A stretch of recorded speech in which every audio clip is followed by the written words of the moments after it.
Storytelling is the base of everything I do. And I think that the workforce now is looking for those companies that can really tell their story well.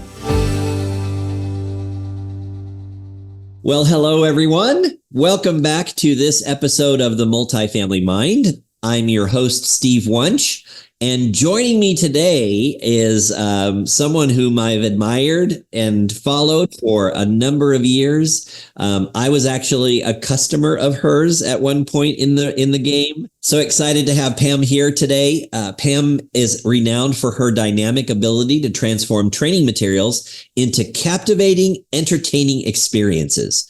With a national reputation as a skilled presenter and webinar facilitator, she specializes in the multifamily industry, bringing a wealth of knowledge and a very unique vibrancy to her work.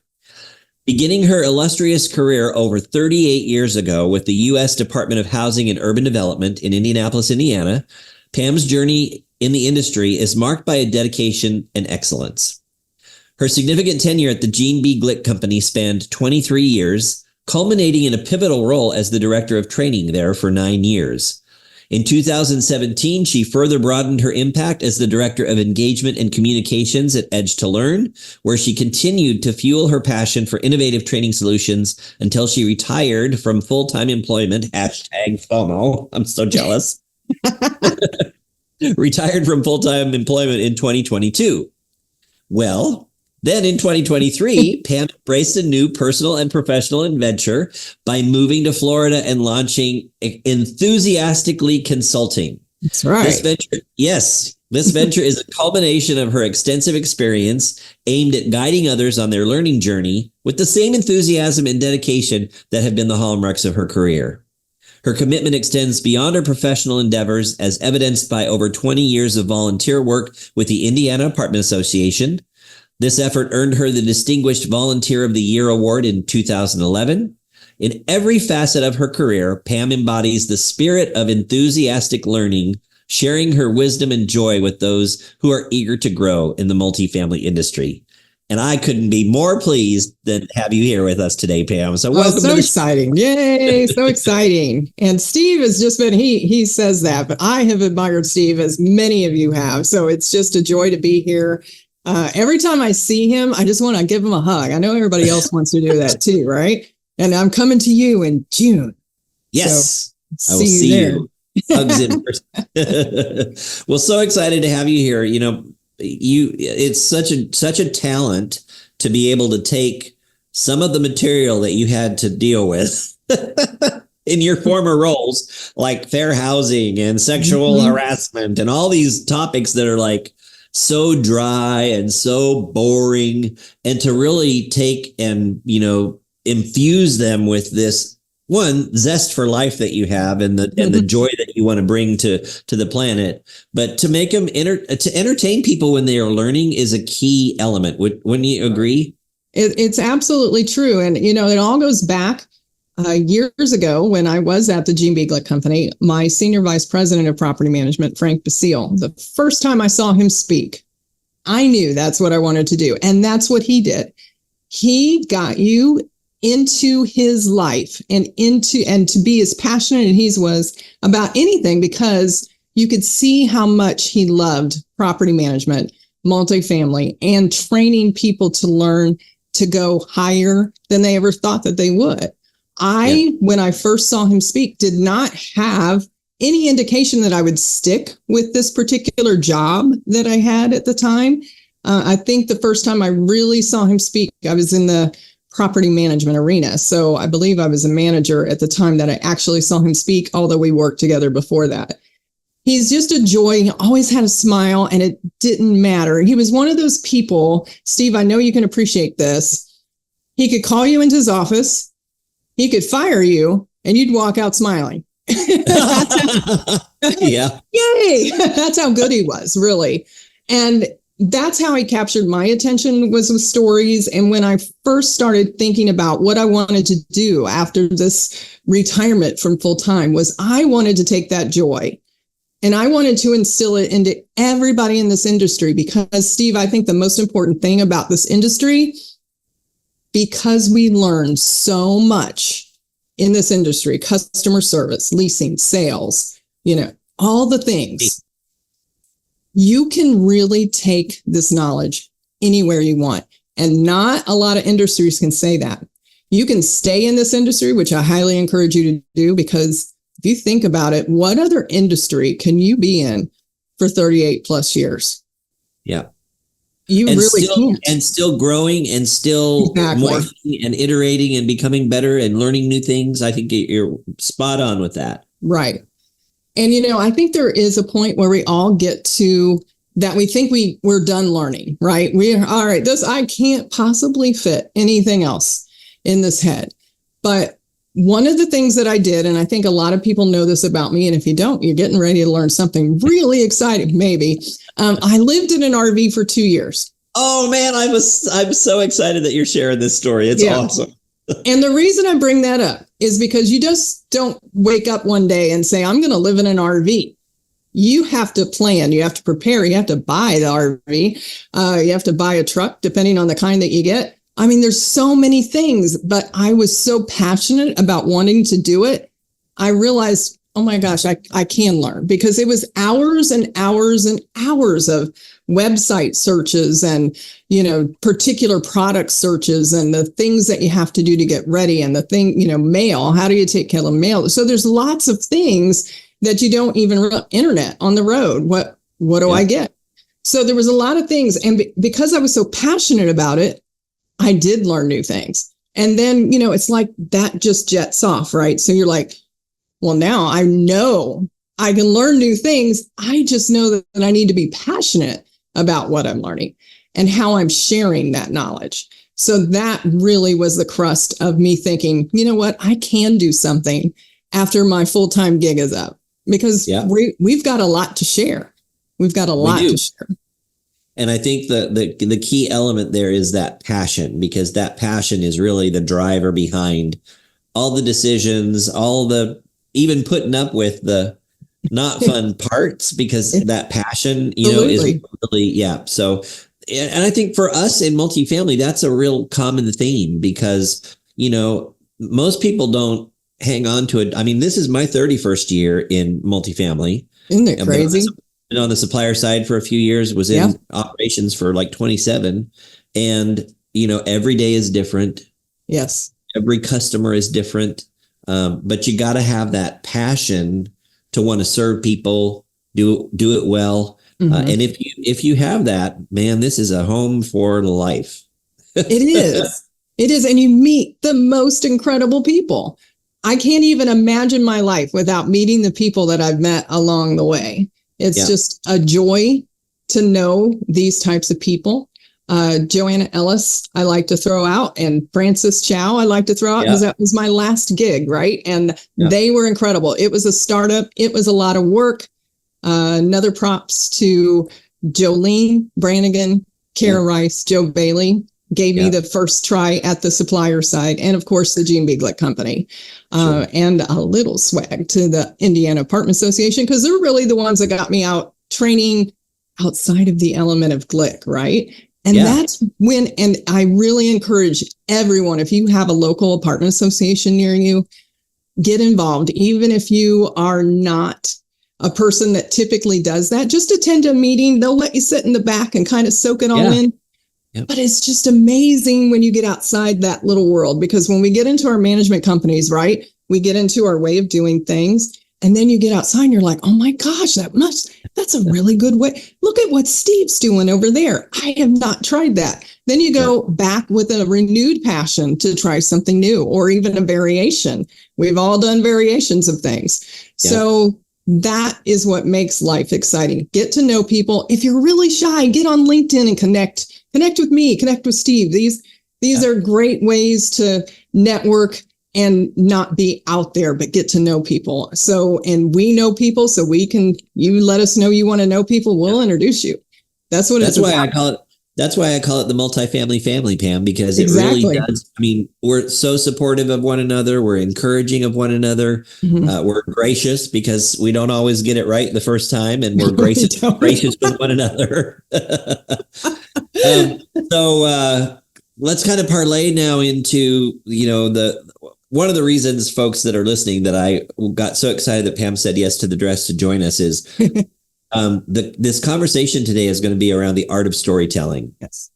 And, I'm a frustrated actor. That's really how I got my start in property man. I mean, I came from a cruise ship, didn't have a roommate, skipped. I didn't have a job. So they said, you should lease apartments. You'd be great.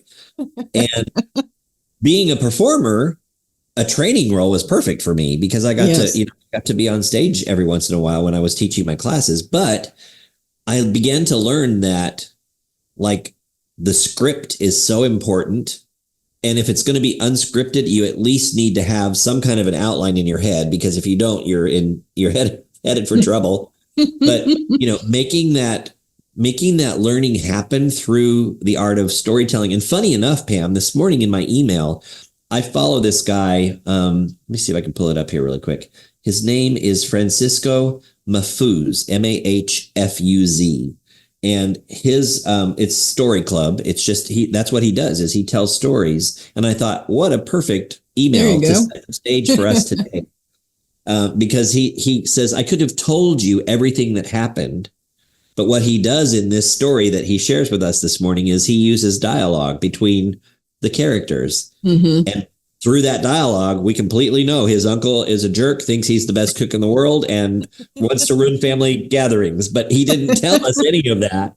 He showed it to us. That's amazing. Helped us to experience it through this art of storytelling. So I'm really excited to hear what your perspective is and how folks that are leasing and managing properties, and even how those folks that are in the leadership roles, regional managers, those folks in the C-suite, how can they leverage storytelling in order to be more efficient and effective at their jobs and to lead their teams to more success? Yeah, it's a really good segue. And I'm going to start that by really kind of hitting on the fact that storytelling is how you get buy-in. Policies we all have. Reading a policy is not going to make you any more engaging with the company. It's going to teach you what to do or what not to do, but it's not going to give you that culture that you need for your company. We all need to belong. That is a human innate quality. And if we're made to feel like we belong, we're in. Okay. I can say that because I was with G&B Glick Company for 23 years. I wouldn't have stuck around that long if I wasn't committed to the cause. Same thing, anywhere that I go, I have to feel that I belong. To get people to feel that, they need some kind of connection, and storytelling is how you do it, whether it's through your training program, your branding, or any type of program, a leadership program, a mentor program. All of these things are things that we should have in our story. Why is your company successful? What is it built on?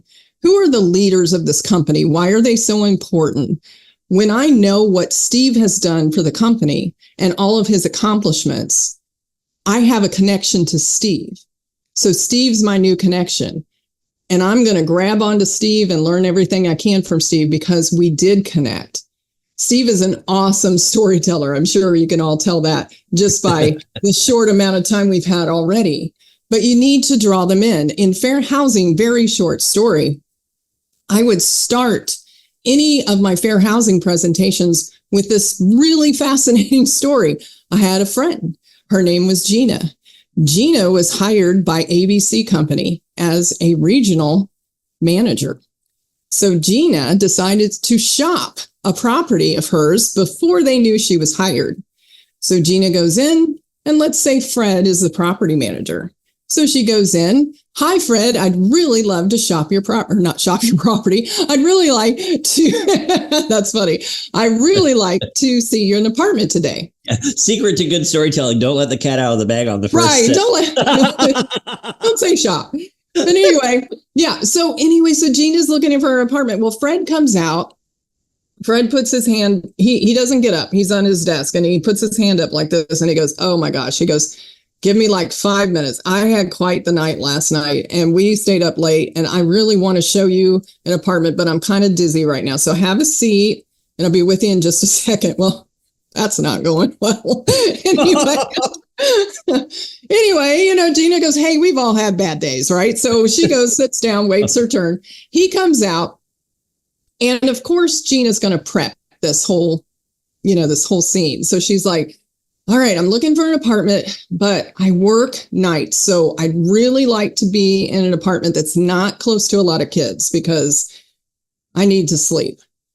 And Fred goes, you know what? I've got just the place. It's right at the back of the community. So let's go see it. And he goes, and the really bonus thing is everybody's single over in this area of the property. Okay. Oh, Lord.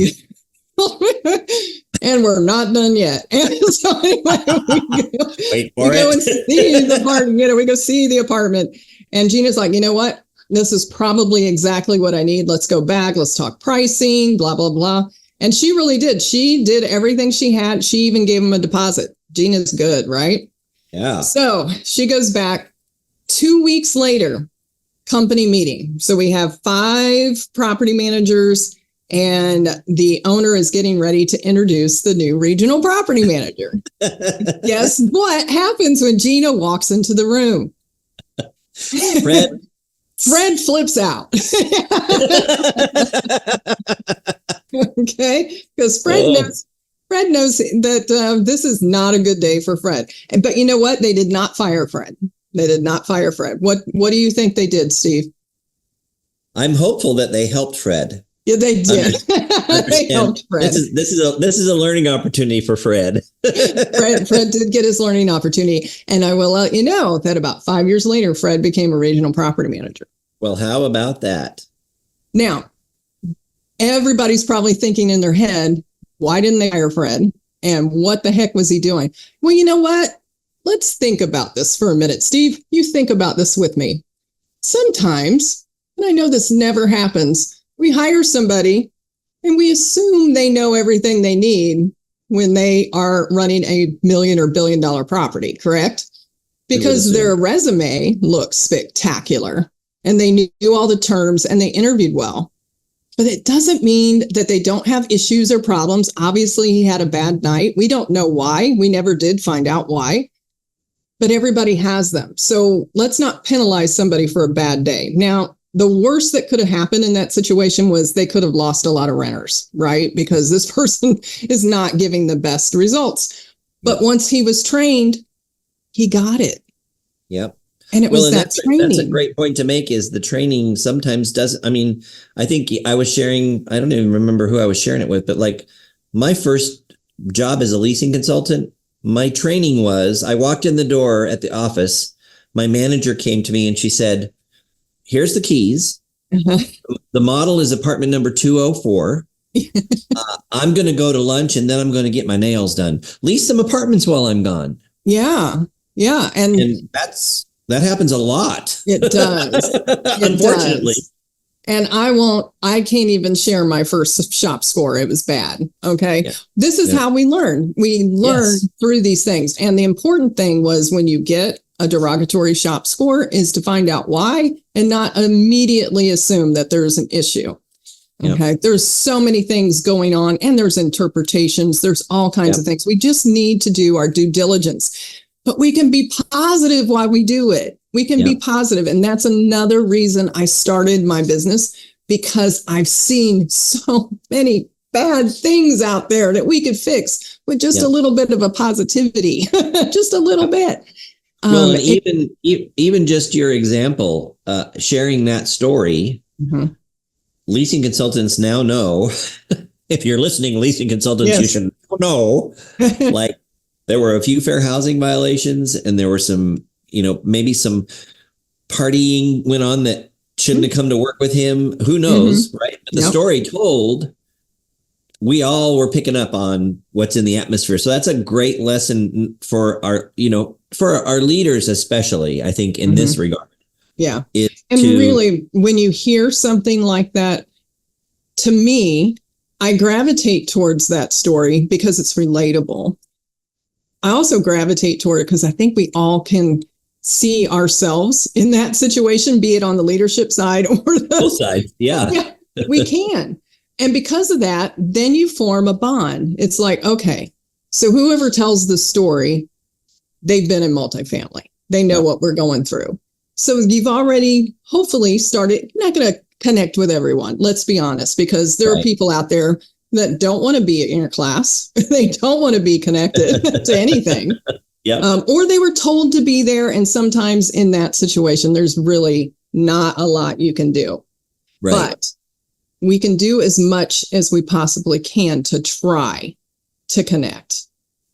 You're becoming illuminated. I know. I'm like, the sun is.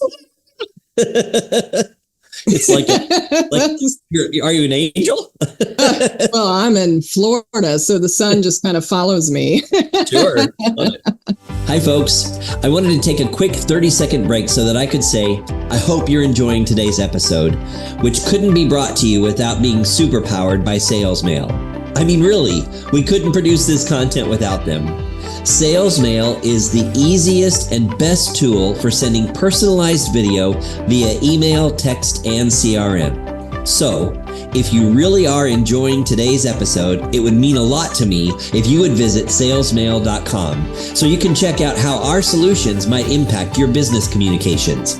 And don't forget to follow us on LinkedIn as well. Okay, that's enough. Now back to the conversation. Do you know Jason Kay? I do. And so his book is an awesome storytelling. It's just a wonderful, I can't put it in words. It's a wonderful book. Everybody in multifamily should get this book as far as I'm concerned.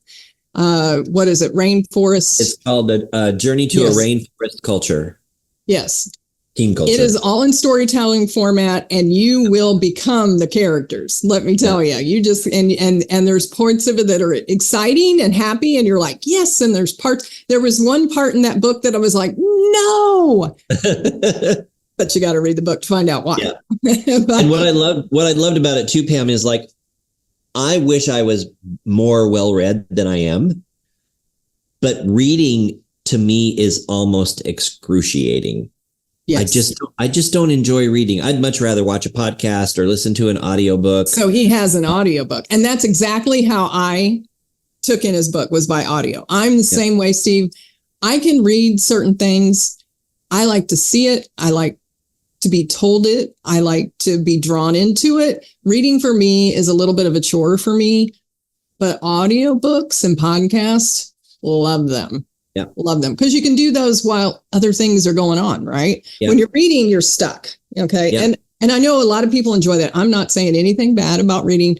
I wish I loved it more, but I feel stuck and I'm kind of a squirrel, which means that something could get my attention going in 14 different directions. That's how I'm built. I'm used to it, but audiobooks are really good for me. If I zone out, then I can rewind. So it's really, we can all rewind. We can always rewind, but it's a good feeling. That's a good book. And if you're a leader in this industry, I would buy this book for every single person on your team. I seriously would. And I've never said that about another book. So it's a good one.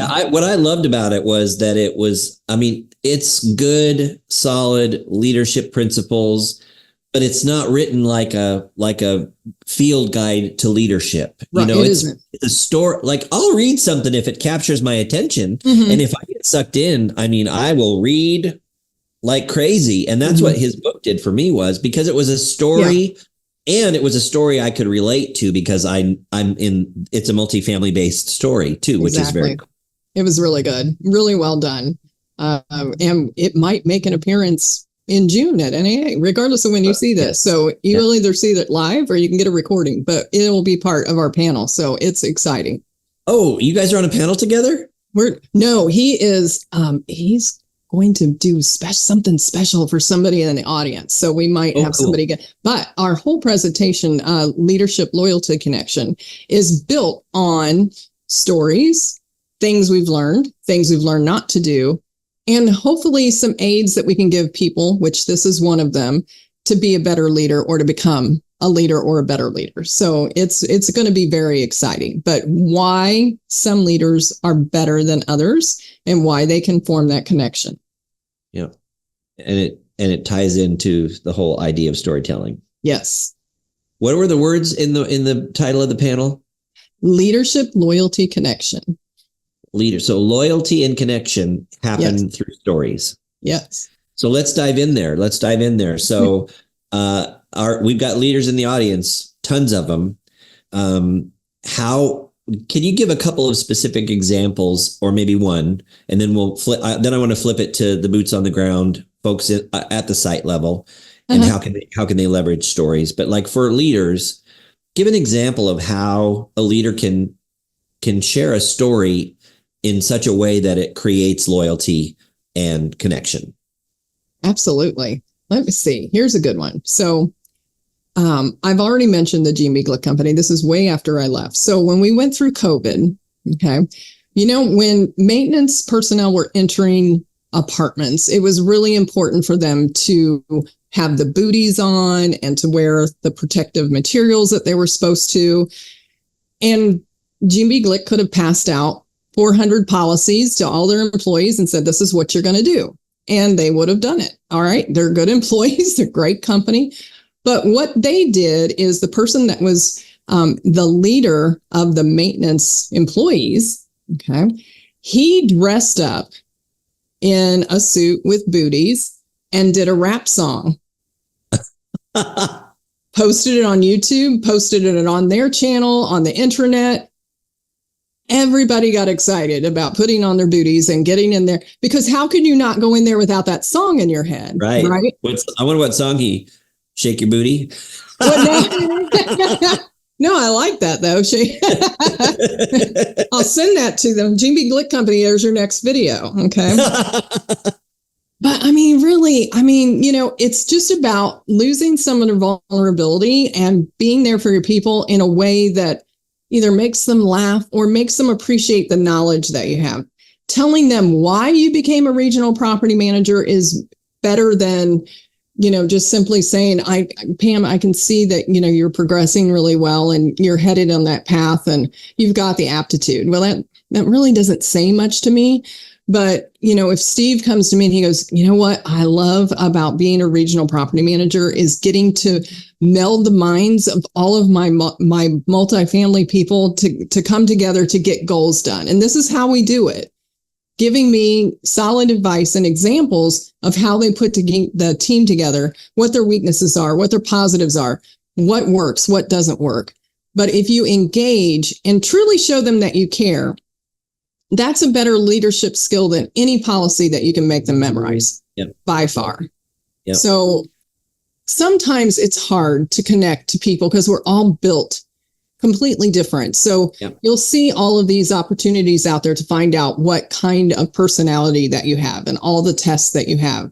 And some people say that there's some things in those tests that may or may not work. Some tests are not all inclusive of what you need, but there's so many free ones out there now. It's so easy to take these little ones and find out a little bit about each other, because the more I find out about you, the better I can communicate. If I find out, Steve, that you hate Excel documents as much as I do, that's a bonding moment for us. And then we know we need to run to, somebody else to get that done. But if they need a PowerPoint, you've got the best two right here. Okay. So finding out strengths, finding out what works. I'm a very art-infused person. I love pictures. I love graphics. That's kind of why I love to do what I do. I love to share in a way that makes you want to learn. When you have that capability, it's awesome. But when you go to, I'm going to pick on Francis Chow again. Francis, love you. Francis is what I call a high C. He's very statistical. He's an awesomely funny man. But for me to show him pictures and graphs and pretty stuff, you're going to lose him. I'm going to lose him. And there was times I did. And in the same manner, he could show me an Excel document and I'd be like, that's going to increase my sales. I don't think so. So these are things we need to learn about each other so that we can be better communicators. And really, leadership is communication. Yeah. But it has to start with a point that we can connect.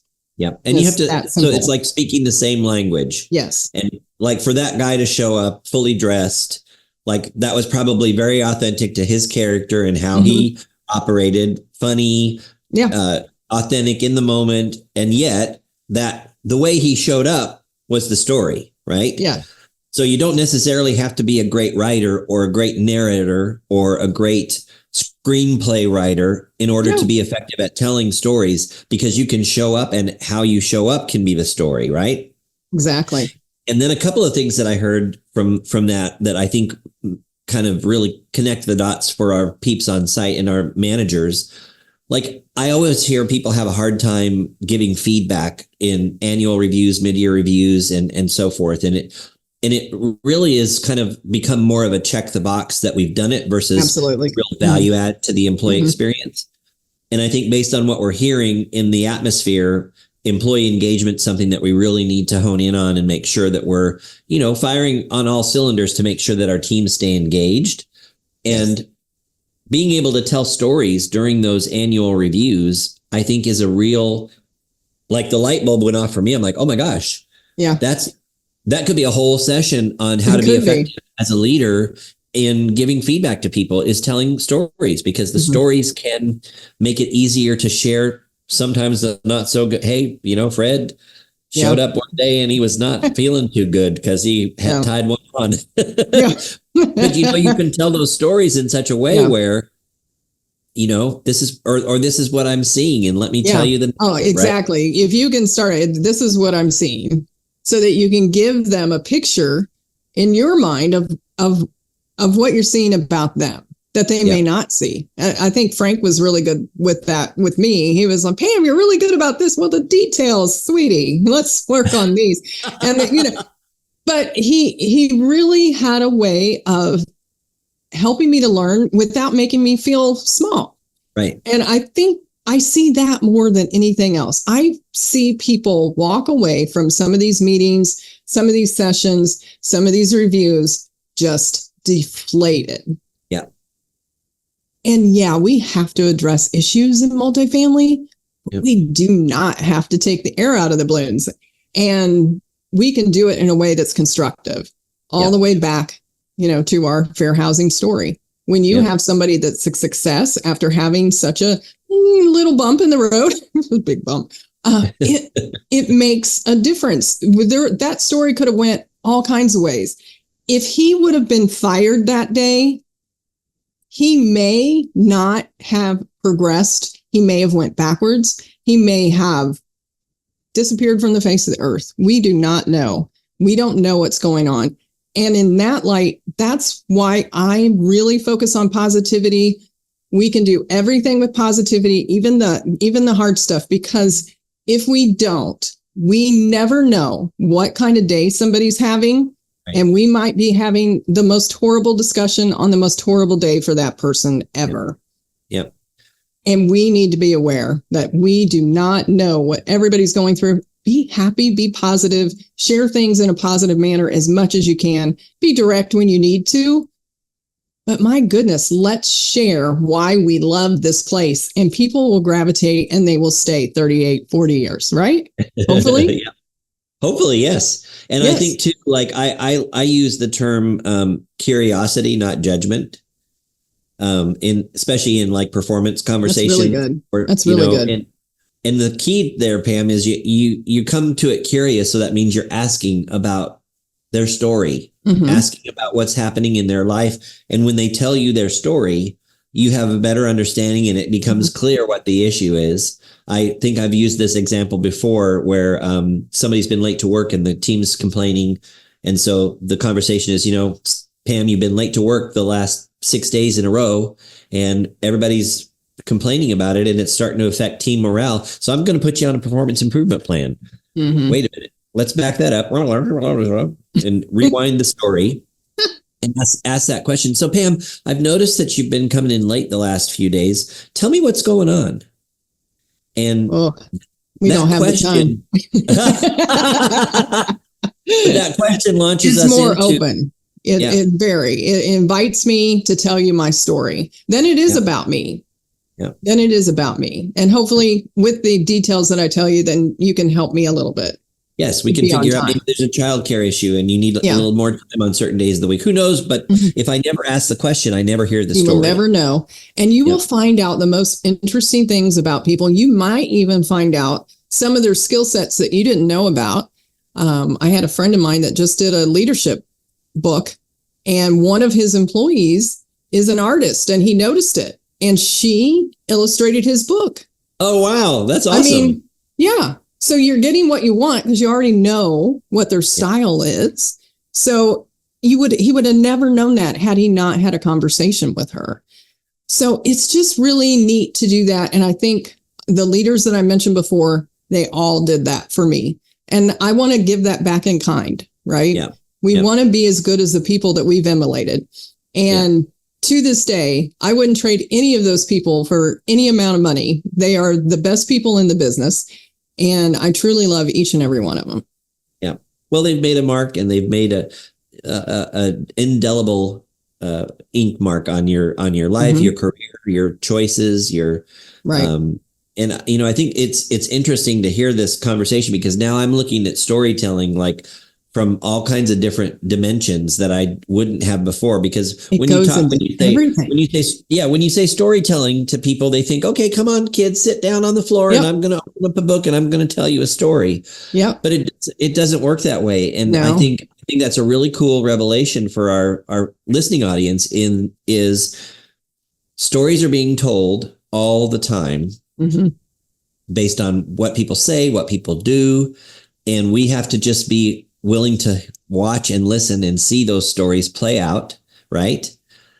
We have to be curious. We need to ask questions, because in asking the questions, we get to hear the story. So when I titled this session, the art Once Upon a Time for Multifamily, it's because I had that vision in my head of a storyteller. Yeah. But we see stories all the time. And I think of a leasing consultant, and somebody walks in and they're wearing, a hat with a certain emblem on it, or they're moving. We ask those questions. What's bringing you to the area? Oh, I got a new job. Oh, tell me about it. Yeah. Instead of ticking off the fact that we asked where our marketing dollars are being spent, and we got that covered. That's a story that you're missing hearing, unless you're really willing to ask those questions. And I just think that's really cool. Yeah. It really is. And, I always say it's better to be seen than missed, right? Oh.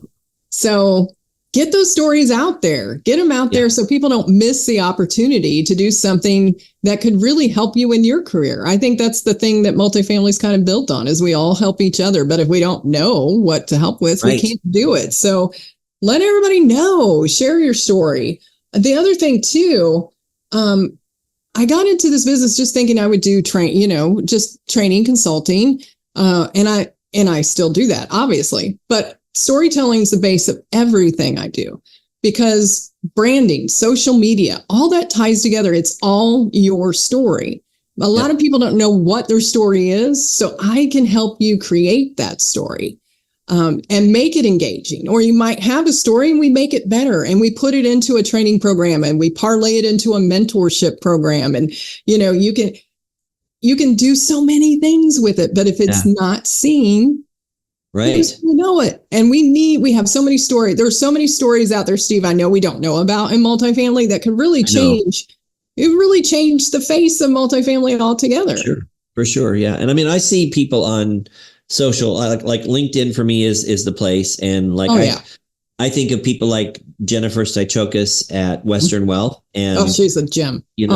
She's amazing, and she's telling the story of that company in such a way. That is her company. That's right. Yeah. Through pictures, through narrative, through the things that she shares that they're doing. It's all a story that she's telling, but in doing so, she's positioned them to have a great pipeline of talent that wants to come and work there. It tells the story. I want the leaders listening, really be able to tell your story about the company. What's your core value? What's your mission? All of that should be part of your story. And you want to share it. To your point, if you don't share the story, people don't hear it. And I think that the workforce now is looking for those companies that can really tell their story well. They are. I'm glad you hit on that so much, because even today, if I decide, you know what, I've had enough of this, I'm going to go out and get a real gig. I'm not going anywhere if I don't see a smile. I'll just correct you one time, and I'll just say, you have a real gig, my dear. That's so funny. And thank you. But I mean, it's just, people want right now. And I think Swift Bunny has something on this that they just released. People are leaving because they're not happy. We didn't used to do that. We stayed in our jobs forever because that's what we did, right? Especially somebody my age. They're quietly quitting. Yes. Because they probably feel like nobody here wants to hear my story. They don't matter. They're not included in the company's goals. They don't even know what their goals are. And nobody wants to work in that environment. We need to feel like we belong. If we can just make people feel like they belong and give them reasons to stay, I think I heard somebody say one time to me, and this was very off-putting, and it's something that I challenge myself to never do, is I had somebody tell me, well, that's just not the way we do it. And I don't appreciate you trying to change it. Oh. Well. The end. Okay. That doesn't make me feel belonged. There's other ways we could have that conversation in a more positive tone. If I'm not in my lane, there's other ways that you can say that.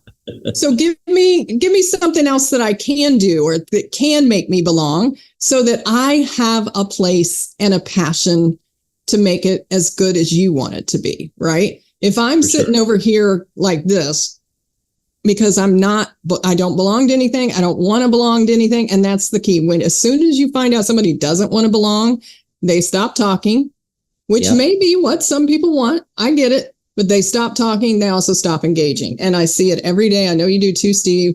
And we just got to do better. And that's what I'm hoping to do, is to help people do better, because not everybody's wired to have these kind of conversations if they were taught to be completely direct their entire life. Nothing wrong with being direct. We just need to make sure that we know what people want, not what we want, what people want based on all the surveys going on in multifamily. They want to feel belonged and belonged. They want to belong. They want to belong. We're making new words on storytelling. They want to belong and they want to feel like they're making a difference. Yeah. Feel valued. Mm-hmm. Yeah. And they want to get paid. Yeah, for sure. Yeah. And they want to feel the word. So we need to do that.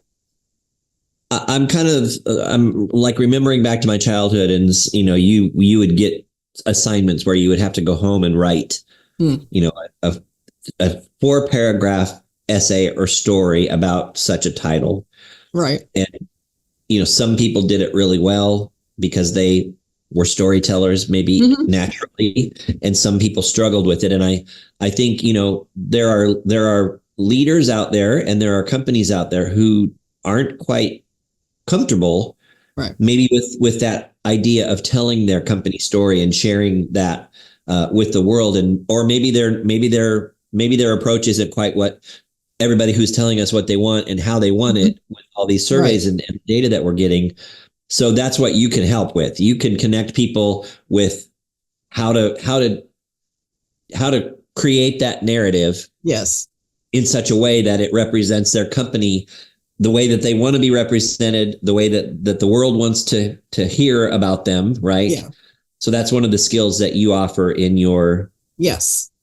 Okay, cool. That's a very cool skill. A couple of success stories. I've had a couple people that have reached out. They didn't know what they needed to do to entice people to stay at their company. They never had problems hiring. They had people that just didn't stay. So we went through, and basically their orientation program was just policy, sign this. Yep. And basically when they were hired, just kind of the example that, here's your keys, here's your...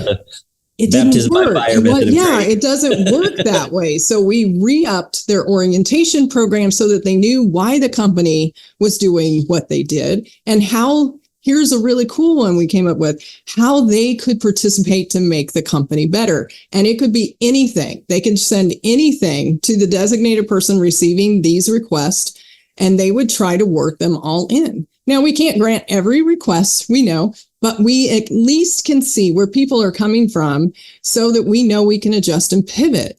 If we're training a policy that no one agrees with and there's no buy-in, that's a problem.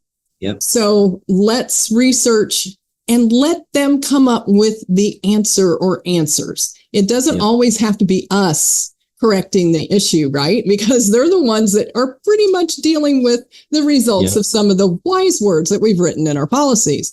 So let's listen. We can't maybe always fix it, but you know what? It makes me feel important. If you would just listen to why I really like to wear booties inside of my apartment. Okay. Let me be a part of the story. Exactly. Just let me be part of the story. When you include people in decisions and make them feel included, you are gravitating towards positivity and engagement and tenure. And that's what we need. That is what we need for sure. Yeah. Well, Pam, this has been such an interesting conversation, and it's not at all what I was expecting. But I mean, I've learned. Yeah, it's been fun. I've actually really learned, and I really have a completely different take on how I see storytelling in terms of it's not about opening a book and telling people the story. It's about listening and showing up and paying attention and demonstrating appreciation to and letting other people be part of the story as well, which I think is really cool. And I think our audience will take a few things away here. I mean, you can take this and apply it to multiple parts of anything. This, your social media, your, like I said, anything, just tell that story. We all want to hear it. So let's share it. And if you're not comfortable or you're not able to articulate that story in the way that you think it should be told, then reach out to Pam. We'll make sure that everybody has a way to find your enthusiastically consulting services, and we'll make sure that those links are there along with the episode. But this has been so much fun, Pam. Yes, it was so good to see you, Steve. Good to see you too.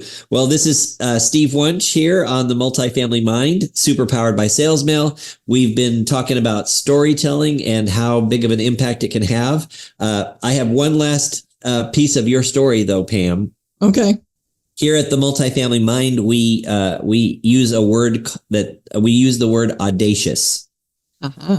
And we define audacious here at the Multifamily Mind as extremely bold or daring, recklessly brave, fearless, kind of like that audacious explorer, somebody who's going to climb the mountain no matter what other people are telling them about how dangerous it is, or they're going to spelunk that cave because it needs to be spelunked and I want to find out what's at the bottom. So from your perspective, because you worked with lots of different companies and you work on all kinds of different projects, what's your most audacious take on multifamily right now? Multifamily for me is home. And to your word, I would say longevity is the key there. Longevity in multifamily, you're not going to get that anywhere else. And I see it every day. I see people leave and come back. I see people go from one company to the next. And I get excited when I see people grow in this industry. And growing is what it's all about. It's just a place where you can start here and end up anywhere you want, anywhere.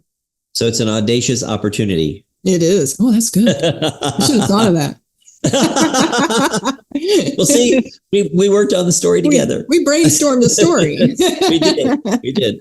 Well, this has been so much fun. Thank you so much, Pam, for joining us today. And to our listening audience, I hope that you start working on your stories with your teams, with your leadership, and can't wait to hear how those stories turn out. Absolutely. Again, this has been Steve Wunsch with the Multifamily Mind, and we will see you next time. Thank you for joining us on this episode of the Multifamily Mind podcast, brought to you by Sales Mail, the easiest way to send personalized video via email, text, and CRM. To learn more, go to salesmail.com.